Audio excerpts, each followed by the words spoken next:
Hello friends, in our last 3 episodes, we have seen what are the fundamental rights, what is the judiciary, the other features which are there in the Constitution of Honduras.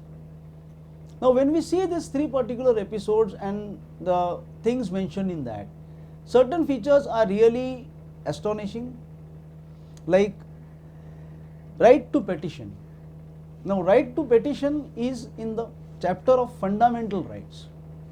Right to marry, that is there in the chapter of fundamental rights.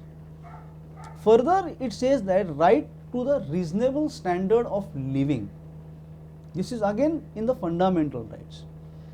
Now as far as judiciary is concerned, it seems that it's a nice blend in which there are representatives from the lawyer fraternity, there are representatives even from the private fraternity. For example, in nominating board, there is one representative from lawyers of Honduras. There is one representative from the School of Judicial Sciences.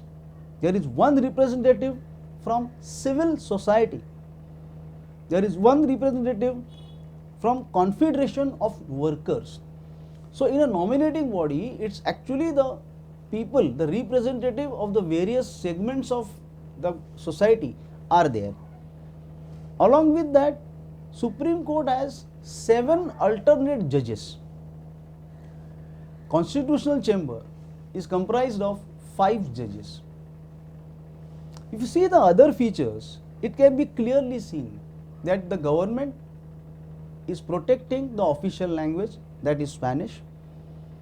2% of citizens can ask for referendum.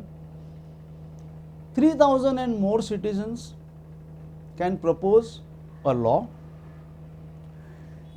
One basic feature is judicial bodies may take help from citizens. And the best feature is Constitution has to be taught in all educational institutions.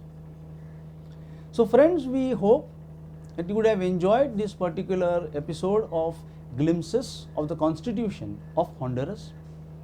We are thankful that you have given your valuable time for watching these particular episodes. Once again, thank you. Namaste.